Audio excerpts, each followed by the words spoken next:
بھارت میں شائع ہونے والی کتاب کالکی اوتار نے دنیا بھر میں ہلچل مچا دی ہے۔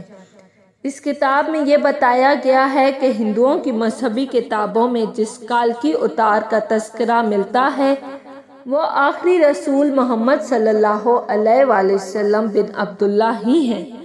اس کتاب کا مصنف اگر کوئی مسلمان ہوتا تو وہ اب تک جیل میں ہوتا اور اس کتاب پر پابندی لگ چکی ہوتی، مگر اس کے مصنف پنڈت ویر پرکاش برہمن ہندو ہیں اور وہ الہ آباد یونیورسٹی سے وابستہ ہیں۔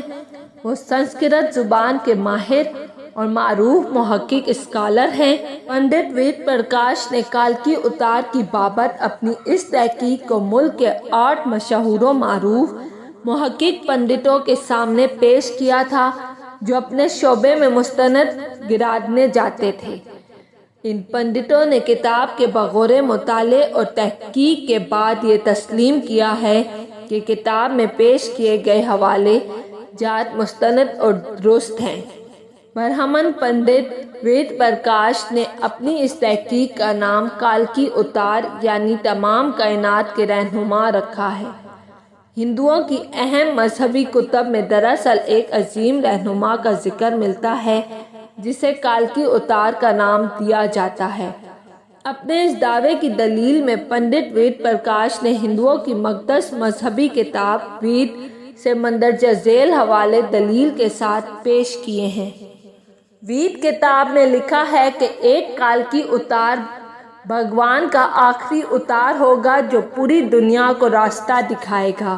ان کلمات کا حوالہ دینے کے بعد پنڈت وید پرکاش لکھتے ہیں کہ اس پیشگوئی کو اطلاق صرف حضرت محمد صلی اللہ علیہ وآلہ وسلم کے معاملے میں درست ہو سکتا ہے۔ ویدوں کی پیشگوئی کے مطابق کالکی اوتار 1-2 جزیرے میں پیدا ہوں گے اور یہ عرب علاقہ ہی ہے جسے جزیرہ العرب کہا جاتا ہے۔ مقدس کتاب وید میں لکھا ہے کہ کالکی اوتار کے والد کا نام وشنو بھگت اور والدہ کا نام سومانبھ ہوگا، جبکہ سنسکرت زبان میں وشنو اللہ کے معنوں میں استعمال ہوتا ہے اور بھگت کے معنی غلام اور بندے کے ہیں۔ چنانچہ عربی زبان میں وشنو بھگت کا مطلب اللہ کا بندہ یعنی عبداللہ ہوا، اور سنسکرت میں سومانبھ کا مطلب امن ہے جو کہ عربی زبان میں آمنہ ہوگا، اور آخری رسول صلی اللہ علیہ وآلہ وسلم کے والد کا نام عبداللہ اور والدہ کا نام آمنہ ہی ہے۔ وید کتاب میں لکھا ہے کہ کالکی اوتار زیتون اور کھجور استعمال کرے گا اور وہ اپنے قول و قرار میں سچا اور دیانتدار ہوگا، اور یہ دونوں پھل حضور اکرم صلی اللہ علیہ وآلہ وسلم کو مرغوب تھے، جبکہ آپ سچائی اور دیانتداری میں تو اس حد تک معروف تھے کہ مکہ میں محمد صلی اللہ علیہ وآلہ وسلم کے لیے صادق اور امین کے لقب استعمال کیے جاتے تھے۔ وید کے مطابق کالکی اوتار اپنی سرزمین کے معزز خاندان میں سے ہوگا، اور یہ بھی محمد صلی اللہ علیہ وآلہ وسلم کے بارے میں سچ ثابت ہوتا ہے کہ آپ قریش کے معزز قبیلے میں سے تھے جس کے پورے عرب میں عزت اور شام و عراق میں پہچان تھی۔ ہماری کتاب کہتی ہے کہ بھگوان کالکی اوتار کو اپنے خصوصی قاصد کے ذریعے ایک غار میں پڑھائے گا۔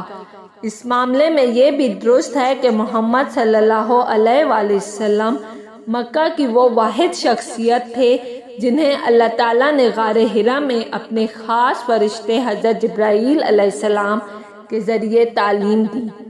ہمارے بنیادی عقیدے کے مطابق بھگوان کالکی اوتار کو ایک تیز ترین گھوڑا عطا فرمائے گا جس پر سوار ہو کر وہ زمین اور 7 آسمانوں کی سیر کر آئے گا، اور محمد صلی اللہ علیہ وآلہ وسلم کا براق پر معراج کا سفر اس پیشگوئی کا مصداق بن کر اسے آپ کی بابت ہی درست ثابت کرتا ہے۔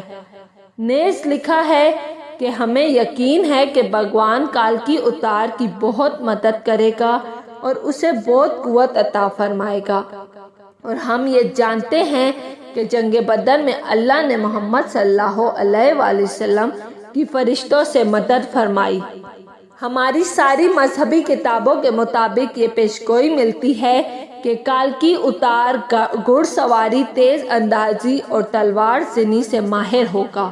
پنڈت وید پرکاش نے اس پیشگوئی پر بڑا خوبصورت تبصرہ کیا ہے جو بڑا اہم اور قابل غور ہے۔ وہ لکھتے ہیں، گھوڑوں، تلواروں اور نیزوں کا زمانہ بہت پہلے گزر چکا ہے۔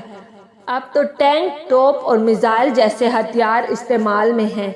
لہٰذا یہ عقل مندی نہیں ہے کہ ہم اس دور جدید میں تلواروں، نیزوں اور برچھیوں سے مسلح کالکی اتار کا انتظار کرتے رہ جائیں۔ حالانکہ حقیقت یہ ہے کہ مقدس کتابوں میں کالکی اتار کے واضح اشارے حضرت محمد صلی اللہ علیہ وآلہ وسلم کے بارے میں ہیں، جو ان تمام حربی فنوں میں کامل مہارت رکھتے تھے۔ ٹینک، توپ اور میزائل کے اس دور میں گھڑ سوار، تیز زن اور تیر انداز کالکی اتار کا انتظار نری حماقت ہے۔ اس کو اتنا پھیلائیں کہ ساری دنیا کے ہندو کلمہ پڑھ کر اللہ تعالیٰ کے حضور سچی توبہ کر کے جنت میں جانے والے بن جائیں۔ اگر آپ کو میری ویڈیو پسند آئی ہے تو لائک اور سبسکرائب لازمی کیجیے گا۔